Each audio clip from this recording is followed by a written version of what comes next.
Salve rapaziada, obrigado a todos que se inscreveram no canal. Quem não se inscreveu mas assistiu também agradeço. Se estiver gostando deixa o like e comenta para eu saber se continuo ou não com esse review. Sem mais enrolação, bora pro vídeo. Este capítulo começa nos mostrando a aldeia do povo fera nas montanhas Khazda. No centro da cidade, algumas pessoas estão ao redor de uma estátua do Anjo Bel, orando.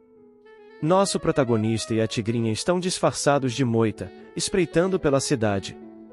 Então, a tigrinha pergunta por que ele não faz um retorno triunfal à aldeia. Ele responde que é difícil entrar com uma bandeira daquela. Vemos uma bandeira com a inscrição "A Morte Alçada". Nosso protagonista pensa que, mesmo assim, a contagem regressiva para sua morte continua. Ele lembra que, no jogo, quando perdiam, às vezes eram adicionados ao lado do vencedor, mas nunca ouviu falar de pessoas sendo forçadas a mudar suas crenças. Por que eles estão fazendo isso? Seja qual for o caso, o Rei Anjo não vai baixar a guarda. Ele precisa primeiro devolver a liderança da tribo do povo fera para Mammon. Ninguém se juntará a ele se a tribo estiver contra ele. Então, ele pergunta a Mammon se a razão pela qual ela foi expulsa do cargo de chefe foi por permanecer ao seu lado mesmo depois de ter perdido para os anjos. Ela responde que sim, foi isso. Ele diz para ela não se preocupar, que sua lealdade certamente será recompensada e que restaurará seu respeito entre o povo fera. Com os olhos cheios de lágrimas, ela diz que não é digna de tais palavras. Nosso protagonista pergunta onde mora o chefe atual, e a tigrinha responde que é uma casa com uma bandeira vermelha no telhado. Nosso protagonista diz que precisam primeiro convencer quem está no topo. Vamos entrar rápido. Quando percebem, uma chuva de flechas vem em sua direção. A tigrinha, para proteger o protagonista, pula na frente de uma das flechas que o atingiria e pergunta se ele se feriu. Nosso protagonista pede para ela se preocupar com ela primeiro. Uma voz pergunta a Mammon se ela ainda está abanando o rabinho para esse cara. É Enshi, um homem fera, título Sirius, nível 32, selado. Sorrindo, ele diz que, como os anjos disseram, o novo rei demônio parece ser um fracote inútil. É uma vergonha estar sendo protegido por uma subordinada fêmea. Ele agradece a Mammon por tê-lo trazido até ali e pede para ela sair da frente, pois ele entregará a cabeça do protagonista para Bel-Sama. A tigrinha manda ele calar a boca e diz que ele mancha sua imagem ao se submeter a Bel, que ele é uma vergonha para o povo fera. Enquanto isso, nosso protagonista pensa que os anjos já sabem de sua ressurreição. Então, Enshi manda os homens fera pegarem os dois. A tigrinha entra na frente e grita que vai partir em pedaços quem se atrever a tocar em Sada-sama. Enshi, apontando uma flecha para ela, diz, e então, tenta a sorte. Nosso protagonista abre um sorriso e diz para Mammon que ele cuidaria disso. Faz uma cara assustadora e pergunta se esses cachorrinhos e bichanos acham que é uma boa ideia virarem seus inimigos, forçando uma incrível aura intimidadora contra eles. Enshi entra em pânico e pensa, como ele mudou? Nos é mostrada uma janela de status, e você intimidou o inimigo com sua determinação. Uma nova habilidade foi adquirida. Os homens fera, intimidados, estavam sem reação. Novamente, nos é mostrada a janela de status, a habilidade adquirida, e Dark Lord Walk. Intimida e inflige medo aos oponentes por 15 minutos. Nosso protagonista, todo feliz, pensa que ganhou uma nova habilidade. A janela de status mostra que o método de ativação era apenas pisar com força. Então, nosso protagonista, sorrindo, pensa, e bora tentar. Vou empurrar a intimidação do rei demoníaco em vocês. Uma enorme aura verde, meio fantasmagórica, sai de suas costas. Os inimigos ficam em pânico vendo essa cena, alguns desmaiando e espumando pela boca, outros correndo pedindo socorro. De repente, a janela de status aparece novamente, assustando nosso protagonista ao ver que era uma janela de penalidade, dizendo que um fenômeno de reversão ocorreu devido à ativação da maldição. Ele se vira e pede para que Mammon fuja rápido.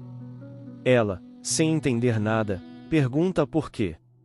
A janela de status aparece novamente, dizendo que o efeito de Dark Lord Walk foi alterado para provocação, fazendo com que todos os Homens-Fera, ao invés de correr, fossem para cima dele em um estado berserk. A janela de status então avisa que a provocação foi bem sucedida e que a duração era de 60 segundos. Nosso protagonista, ao ver todos eles vindo para cima dele, pensa que está acabado, que vai morrer. Então, ele começa a se defender dos ataques, mas estava cercado por Homens-Fera. Ele leva um soco duplo na boca e é espancado enquanto a tigrinha apenas observa ele apanhando. Então, nosso protagonista pensa que não tem mais escolha a não ser usar aquilo mais uma vez. Talvez eu consiga intimidá-lo e se tentar mais uma vez, ele pensa. Então, ele pisa no chão com toda a força, gritando, e ajoelhem-se. Chega de algazarra, cambada de mobs. Eu queria evitar fazer isso na frente da Mammon, mas... Enquanto via essa cena, Mammon pensava que ele estava se esforçando demais e provavelmente não duraria muito. Então, Eshin pede para que a ex-chefe pare com essa resistência inútil. Ele deve morrer pelo bem do povo fera. Esta é uma oportunidade de ouro para que a raça dos Homens-Feras brilhe novamente. A tigrinha, com um olhar pensativo, se indaga, para os Homens-Feras brilharem novamente? Então, ela tem uma ideia e grita para todos ficarem quietos. Vamos resolver isso de acordo com as tradições da tribo das feras, com um duelo de 100 feras. E nosso protagonista pensa, um duelo de 100 feras? Eshin pergunta a Mammon se ela está tentando ganhar tempo. Então, uma voz diz, pare, Eshin. Ferir quem iniciou o duelo das 100 feras é contra as regras. E a mesma pessoa cumprimenta nosso protagonista dizendo, já há quanto tempo, Sr. Sada-sama? E nosso protagonista, todo arrebentado, pensa, e eita, outro personagem novo, hein? Nos é mostrado o dono da voz dizendo a Mammon, que um duelo de 100 feras é tudo ou nada, e sua vida não é exceção. Ele era o rei dos Homens-Fera, e Dadson, raça Homem-Fera, título Ancião Fera, nível 35. Ao descer de sua carruagem, ele pergunta se realmente vão fazer isso. Enquanto isso, nosso protagonista pergunta se aquele era o chefe atual e pensa que se encontrou com ele mais cedo do que esperava. Mammon responde que sim. A cena muda e o chefe diz, e muito bem, então você está aqui, Mammon.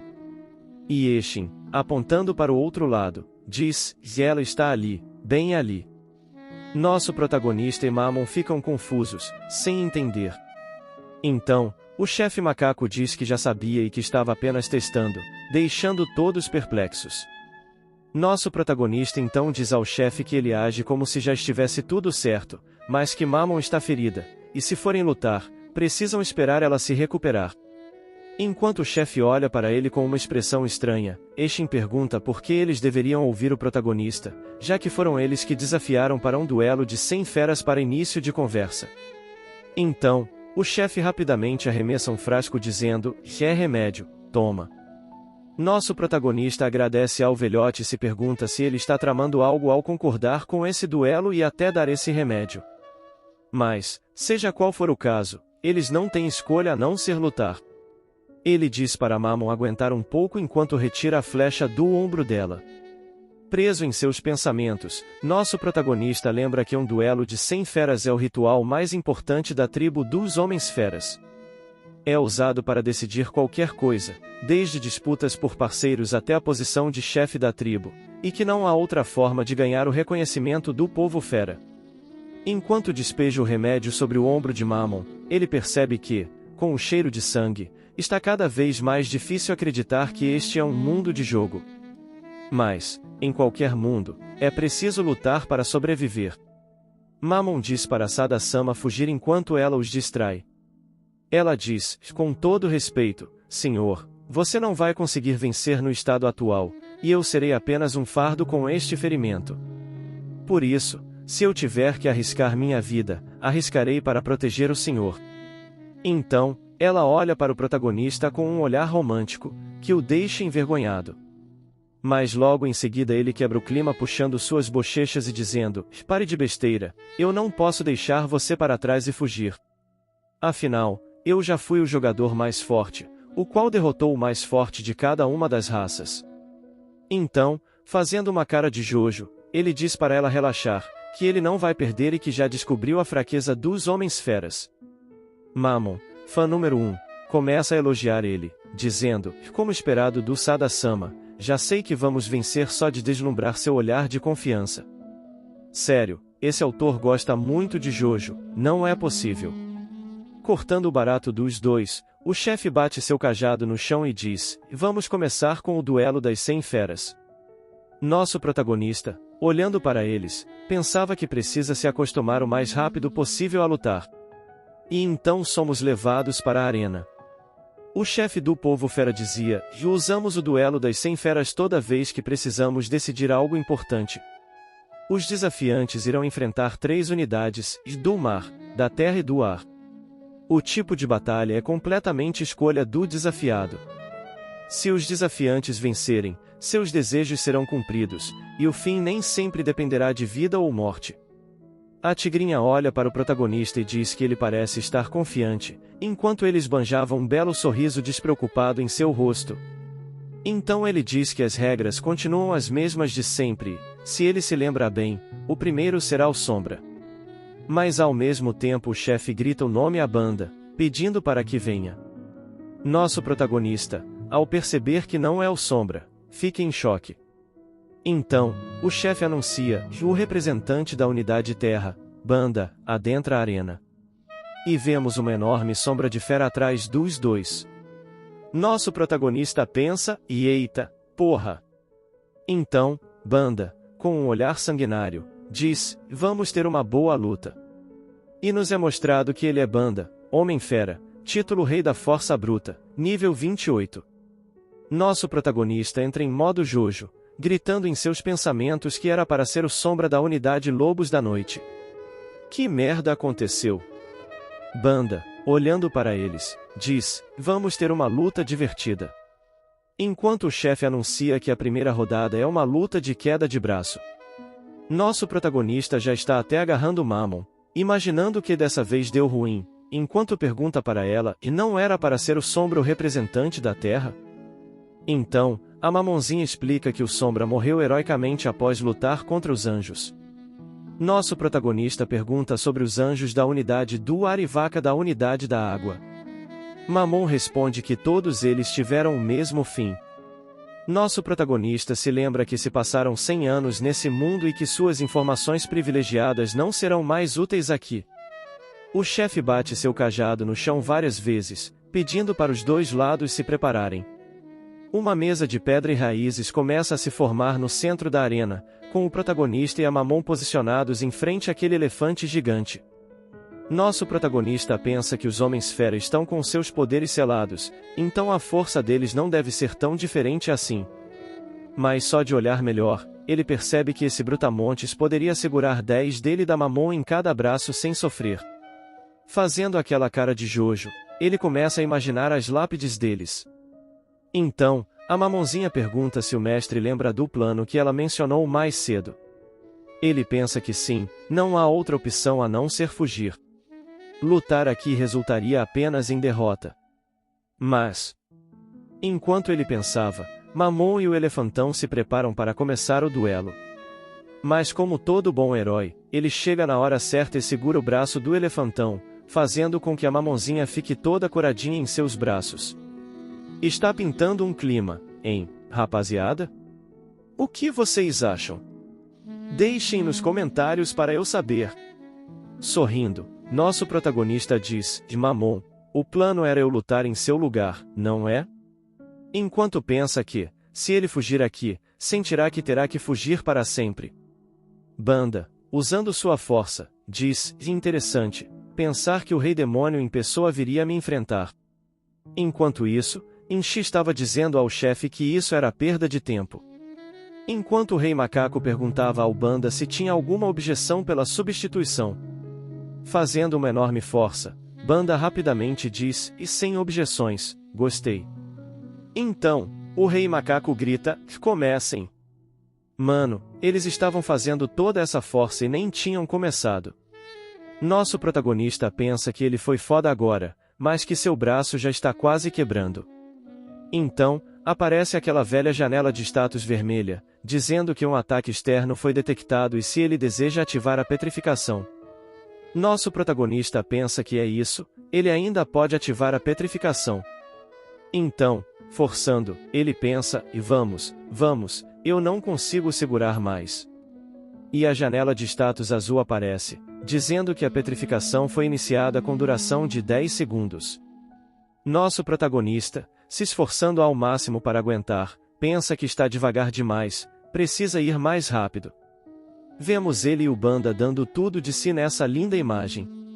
A força dos dois era tanta que até a mesa começou a quebrar, enquanto a aura da força dos dois se espalhava pela arena, rachando o chão ao redor da mesa. O elefantão pensava, que força é essa? O homem-passarinho, todo alegrinho, comemora, dizendo que parece que o Banda venceu. Nossa tigrinha, sem entender o que está acontecendo, chama nosso protagonista. Enquanto o rei macaco, com uma cara de quem não gostou nem um pouco do que viu, diz: se inscreve aí se você chegou até aqui. Obrigado a todos que assistiram até aqui. Quem gostou deixa um like e comenta se devo continuar ou não com esta obra. Se puder se inscreva no canal, isso ajuda demais. Fui até o próximo vídeo, rapaziada.